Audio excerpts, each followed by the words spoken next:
everyone. Welcome to Keeping It Real with Susan and Chalese. Cheers. I have to sing too sometimes. Well, we can do that. Let's belt out in song. Like my kids do that, right? Right. Ready? Okay. Well, you guys do it with us. I know you're not here, but I want you on 3 to belt out in song. Okay? So ready? 1, 2, 3. Woo! You were way better than me. Oh. I'm the performer. Well, let's do it again. Okay. You guys ready? Because you saw what we did, right? And this is what I tell my clients a lot. Like, it is actually a central nervous system massage. Oh, So, yeah. I'm telling you, keep it going as long as you can. I'm going to beat you all. So if you have competitiveness in you, she does. I'm going to kick your ass. So, let's see. Let's see. We're going to start this out amazing. Okay, ready? 1, 2, 3. Woo!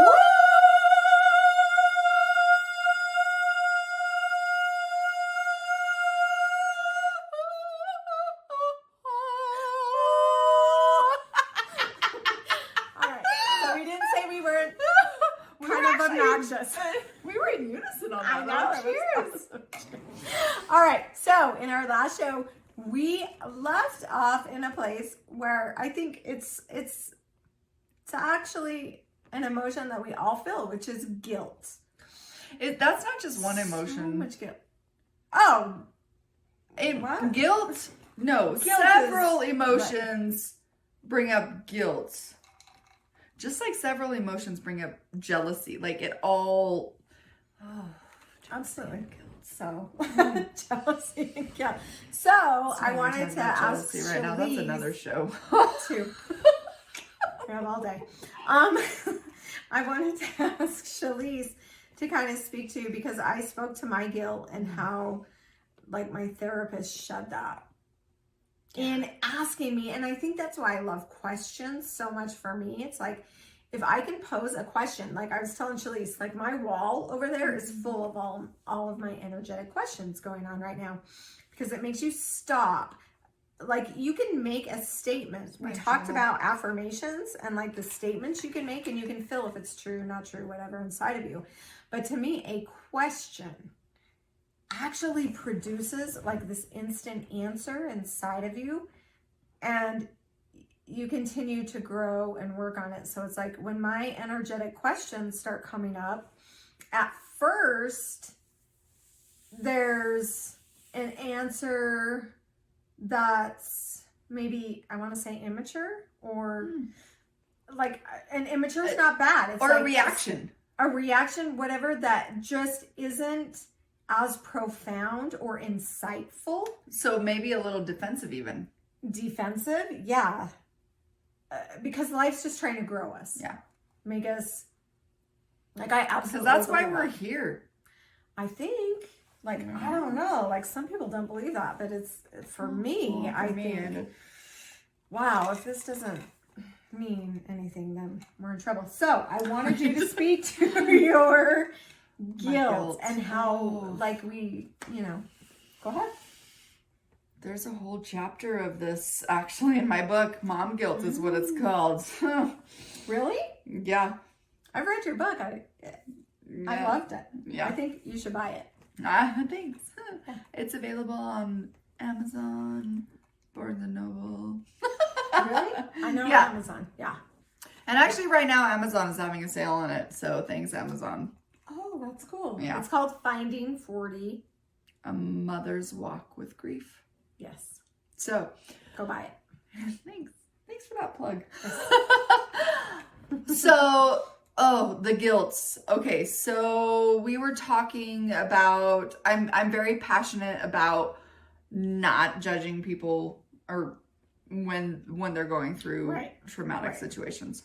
My guilt definitely took a long time to heal from. And I don't have it anymore, actually. It's funny because when I first started getting to the point where I'm like, I'm going to publish my book, I talked to this man, and he's really awesome. and has a really cool story too. But he told me, he's like, so you realize that you still have guilt? And I was like, no, I don't. Apparently I did. And it comes up from time to time, but honestly, the guilt that I have from not being there with my son and not being in the pool, not being all of the things that you should be doing when, you know, accidents happen, took me a long time. And I physically had to. There were times when I would wake up, I wouldn't even be sleeping. Just visions would come into my head and I would have to shake, like physically shake my head to get it to go away. And that should have, would have, could have. It took me a long time, and layer by layer by layer by layer, because I was a single mom. So not only did I have guilt of I wasn't in the pool with my son, like all the guilt of I should have been, you know, a better single mom. I should have been more patient. I should have been this. I should have played with him when he was outside and he just wanted me to come and see. And sometimes I was like, I'm so tired. I don't want to come out and see you climbing a tree. I don't care. I will tell you now, when my kid says, Mom, come here, I'm there. Well, that's good. Like, I'm listening to you and I'm going back to how many times my kids, you know, said that, or my boys, and I just didn't have the strength. And I don't know that I'm there, but I think that's okay. I have compassion for myself, because there are times that it's like, I mean, I support them. I feel like you were so much, and it's okay if I take time for myself. That's okay. Yeah. But I get where you're speaking. Well, but that's the other side of me, though. Yeah. When I'm not with my kids, I don't necessarily miss, like, if they're with their dad for the weekend, I don't miss them. I guess so I'd say that's the difference. You have a place to send them. That's true. Right? Where I didn't. That was one of the hardest things for me. My husband would take my kids out because I need alone time, right? I need alone time to process and get through and really understand how I'm feeling. And I need friend time. Oh, yeah, that makes sense. That actually makes sense. If you know her energy, it makes sense. Contact me if you want to know your energy. Anyway, we just have to put little plugs in there, right? But he would take them out, and so after he passed, I did not get that time. Yeah. I didn't. I had a 14, 12, 10, and 5-year-old boys. Ooh. And I remember, this I don't even know how you did that. Seriously, my 9-year-old is about ready to send me through. He's like a teenage girl with his emotions. Yeah. I look back, you know, I remember people saying to me, I don't know how you do it, blah, blah, blah. And I was like, well, you just do it. Because I think when you're put in situations, you do just do it. But I look back and I'm like, oh, I don't know how I was just talking about this the other day. No, seriously. I was like, people always ask how I did it. And I look back and I'm like, how did I do it? Like, I don't know. Like, sometimes it's been so long for me. Sometimes it's like, did that really even happen? Oh, yeah. Right? Right? So much. So, like, take a pause. This is just me. Like, take a pause and ask yourself, like, what have I been through that other people wouldn't understand how I got through it, right? And then give yourself like a pat on the back. Yeah, because you deserve it. A hug, and whatever, a bath, a massage, intimate night. Celebrate, right? Celebrate yourself. Celebrate you. To be able, for the fact that you've gone through something that no one else would understand how you've been through it. And even if you're here. And you're still here. Thriving. Like thriving means you're eating, you're waking up, you're Right. getting through the day. You're going through life and you're living life. And I mean, what you've been through, no one else has been through on this planet. Right. Even if similar situations have happened, doesn't mean that they've been through your life, because they don't have your past. They don't have your story. They don't have the things that brought you to where you were or where you are. And like, that's awesome that you've gotten there. Absolutely. So really take a pause, like pause this and think about what you have been through and the victories that you can celebrate in yourself, because we don't do that enough. We do the guilt, like we were all talking the time. about. We take the judgment and then we go inward with it and ask ourselves what's wrong with us. Yeah. And When- we beat ourselves up. Oh. We were just talking about that, 2 episodes ago, where we beat ourselves up for the things that really we're just processing and we're just moving through. We don't need to, like, we all have bad days. We all have bad moments. We all have stupid things we say. We all have stupid things we do. Yeah. Not all of them end in death. Not all of them end in tragedy. Most of them end up as I probably shouldn't have done that moment. Right. But Right. actually that bring me that moment where, I shouldn't have done that. What does it do for you? Because for me, if I'm like, I probably should have been more whatever it was, like there, and it didn't end in tragedy. But because one of those moments for me did end in tragedy, I go through a whole entire scenario of what if it would have gone bad? Yeah. Yeah. So I think for me, I've come really far in just accepting myself and loving myself. So I absolutely go through those guilt times, don't you guys? Like, you've got to go through those guilt times. And then I get back to, like, there is just a part of me inside where I go back to, but do you like you? Like, do I like me? Do I love me? Am I okay with me? And the answer, like, is a resounding yes. I really do feel like I've come really far and love myself, and I am good with who I am. But I'm gonna say but, like, right, because but takes you there are constantly situations that take me back there. And one just happened recently. Oh, that's where my brain was Yeah. going to. And I've had to ask myself, am I good? Do I like myself? Like, am I happy with my progress? Because that's the type of person I am. And if you're watching this, that's the type of person you are. Yeah. So I get to, like, I really do. It's taken me, I'm 48 years old. Like, what are you, like 43 or something? Like 42? Okay. Yeah. Oh, shit. Sorry. Like, so I have years on you, and it's taken me this long to be like, I'm good. Totally Well, good. yeah, but at the same time, you are right with, there are places that you're at that you're good with, that you're like, okay, I'm good with it. I'm going to make mistakes and I'm okay. Failure is a part of the process. Relapse is a part of the process. Like you said, Failure actually, like, I'm just going to interject. Failure actually catapults you into success. Yes. You have to fail and fail and fail. I think. And continue to fail. And one of the things I told you that in the last episode that I was working for a chiropractor, or maybe it was a couple episodes ago, working for a chiropractor. Right. And his first thing that he told me was, number one rule at this job is fail.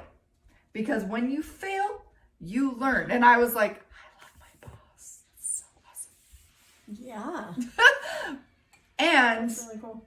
I have done a lot of failure. I fail all the time.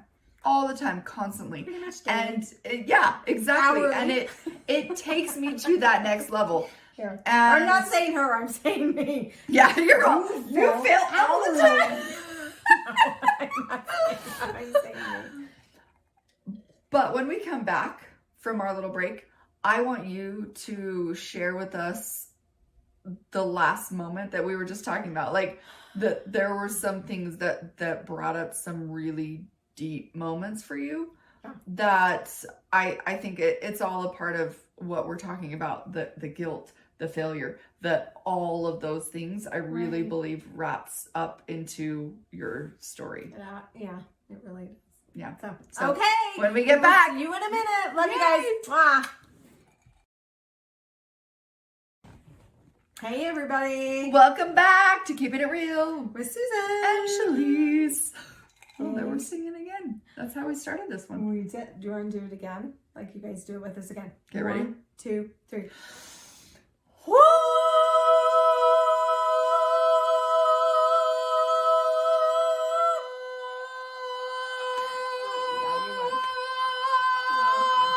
Okay. Alright. I gotta pee. So I can do that. It's your lungs, not your bladder. No, it pushes on the bladder. Oh, true. Are you guys with me? Okay. It pushes you on the bladder. Okay. So when we left off, we were talking about things that bring up guilt, failure, judgment. Well, we didn't really say judgment in the last one, but guilt and failure were the big things.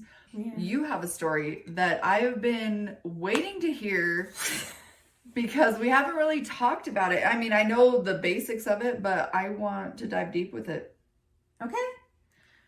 I'm assuming you're talking about this past weekend. Yeah. Yeah. Well, Okay. I mean, at this episode now, it would be a couple weekends ago. Yes, because we're on Friday, March 5th. Yeah. But we film early, right? Because Yeah. we're busy mothers and business women and all those other All things. the other good things. So, like, if you've paid attention to my voice, I actually, like, yesterday and the day before, I was thinking I'm not going to be able to film because I don't have a voice. So, what happened last weekend? So, a week ago, Thursday, I went to St. George for a tournament. And on the reel, like you could hear the one that you just did last week, which is like 3 weeks ago. Sorry. And I had screamed, and it's like my life. Like, I loved how you put the rugby thing in there because it's like, yeah, that's like my. And I had kind of lost my voice. So we came home. It's always Kyle. God, Kyle. I mean, I love you. He needs to be on our show one day, I think. Yeah, totally gonna bring him on. I love Kyle. He's so cute, huh? Yeah. I mean, they're all cute. They're all totally Yeah. cute. So we get home, and last Saturday, it's like a huge snowstorm that night. Mm-hmm. And he comes into my room, and I was supposed to go out, but I said no because of the snowstorm. So, like, he comes in and he says, Mom, I've got to get out. I've got to go see my friends, which comes to the guilt, right? Because I'm supposed to be a mom and guide him.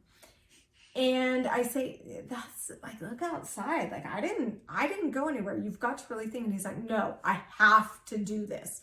And I want to take your car because you have 4-wheel drive and I don't. So what should I do? And I'm like, well, if you absolutely have to go out, that's fine. Because I'm all about choice and really teaching my kids how to go into themselves. He's 20, almost 21. Yeah.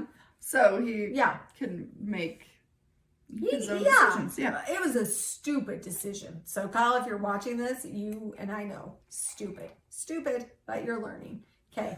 Just saying it.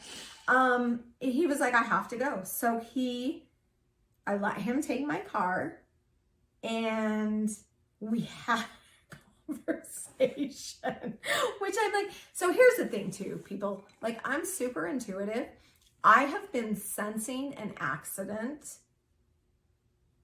for like a month. So I pray to God this is the accident, right? Because I have been really questioning Like, is it going to take one of my children Oh. in this accident that I can feel? Oh. Yeah, Anyway, so he leaves, and I don't know, it wasn't 30 minutes. I get a text. I was in an accident. But then that's all I hear for hours. So what happens is I go into complete triggering. Like, now my son is dead. Yeah. And like, so the guilt of like not being a better mom and saying, no, you can't go. Because there's been a lot of incidences where it's like, I should have told my kids, or I should have guided my kids, or I should have done this, or I should have done that, where they've had to learn these really rough lessons as well as me. So I go into like this night of really going back, like I was howling in pain of like, I'm going to lose him too. And so there are times, like when we talk about cycles, there have been times in my life when I've been able to just kind of trust, because after stuff happens, like I started having panic attacks. I don't know about you, like death or, after Noah, my son died. Any change. Yeah. Like Rick would be late home from work. I would go into like this huge panic attack, and I learned how to work through them. Yeah. So as I'm looking at myself, that night, wondering, you're totally going into this. Not only that, I reached out, it was the middle of the night. So I reached out to a friend who I've been really, really close to, who I've opened up to and has understood, and they totally blew me off. Oh, that was another trigger that happened. So not only am I thinking like my son could be gone. That friend was not me, by the way. No, wasn't. And now I'm being abandoned again. And after Rick died, it's like amazing how many people abandoned or friends judged and just didn't show up. So I'm like feeling all of this, and I'm bawling, and my voice has been gone for like 5 days. So I'm doing a lot better.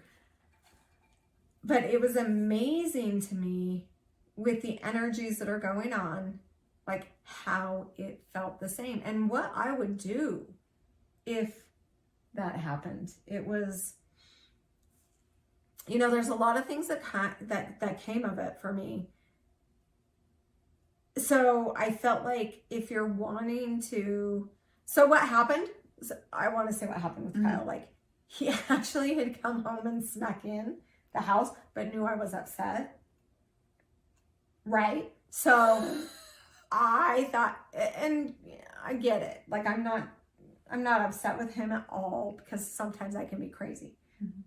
I'm like, he's in a hospital. I can't, and I had a couple drinks. So we've talked about alcohol already, right? And I'm like, I can't drive. It's a snowstorm. So I'm at home all night. And he had come home, and it really wasn't that bad of an accident. Yeah, I'm still waiting to see if my car is totaled, right? I'm still waiting for that insurance stuff to come in. But what it did for me was actually show me, like, I can get through a night of ghosts and past and feel my feelings, which I feel like is super important. The terror, the, like, do I even want to go on if he's gone? Can I even handle this life? And wake up the next morning and still be here and still be okay. And then the other thing, it really has made me contemplate is friends and people that were close to me when Rick died that really judged me and abandoned me. right? And how I reacted then was, because I'm a filler. I can feel people. I can feel their reactions. And I went in to try to compensate for the relationships. And was like, why, like, if you're feeling this or you're judging me, like I had someone say to me, because I started dating, I mean, that happens, right? And I had someone say to me, like, I just can't handle that you're dating. Like, really? Like, I look back now and I'm like, really? Like, yeah. Well, blah you. Like, blah you. You have no idea. And feeling like I had to come in and compensate and kind of kiss up, like to some degree, to that person and question me, right? oh, So what's happened in this past few days is I'm looking at this person, and I did kind of go there, but it's like, did I do something wrong? And it's like, no. No, I didn't. You're an asshole. And I'm sure they have stuff that for them is like justifies it, like whatever. But for me, like, we've been good friends for years, opened up, allowed, and you're going to abandon me because of your life right now? I'm sorry. No, that's just not okay. So do you know, they actually contacted me yesterday without any reference to the accident or anything, just kind of I don't even, and I was like, no, you're a jerk. Yeah. Do you know that's But funny with me. It came far for me. It's come really far. Well, and with me, that's what you were saying of like how you were feeling people, because I'm a feeler too. Right. And I feel people's emotions, and I've always been the fixer. I've always been the one that was there to go in and be like, oh, what can I do? Let me talk. Blah, blah, blah. So when I was contacting you, I was like, I'm not even contacting you back. You're a jerk. Well, and with me, so when my son passed away, I actually really put up the walls and was like, nope. There was like 3 or 4 people that I let into my life because I knew I wouldn't be, even though we were connected, we were close, we were friends, but I knew that I didn't need to heal them. And their feeling wasn't, I wouldn't need to like, I wouldn't need to help them through the situation, and they would be helping me. And at that point was the first time in my life that I allowed myself to feel my own pain and let people be there for me rather than having to be there for them. And that to this day is a trigger for other people. That you allow yourself to feel your pain and that I wasn't there for them. And I have that too. I love them dearly. Crazy. I love them dearly, and they mean the world to me. Yep. But it took a long time to get back to that feeling of, okay, I understand you and you understand me. But it was hard. And to this day, brings up conversations that I have to stop feeling guilty for. The guilt, that guilt that you were talking about, I still feel guilty because I did that for me. Yeah. I mean, I don't feel guilty for that. That's where I don't feel guilty for the death of my son. No. But I feel guilty. I have people who come at me for not taking care of them during that time. And it's like, no, sorry. I do too. So, and if you're watching this, you probably know who you are. And I want you to know that I love you and I have healed from this, but I do still feel guilt for that. And I'm working through some of those, which is probably why a lot of these arguments that I'm having with Brent are happening. Wow. Yeah. Interesting. So, we're almost done with this episode. So here I am with my question, right? Like, stop and really think how far you've come. Yeah. Because that's what I have seen this past week. Like, I'm not going, if someone can't be there for me, or a friend abandons, or you're in a situation that you got through. Like, I went through a night of complete terror. Like, I don't know. And nobody knows because they weren't there with you. They don't know what you were going through. No, Casey, actually, my youngest, came into my room because he could hear me howling. Just howling. And was like, are you okay? Because it was so much pain.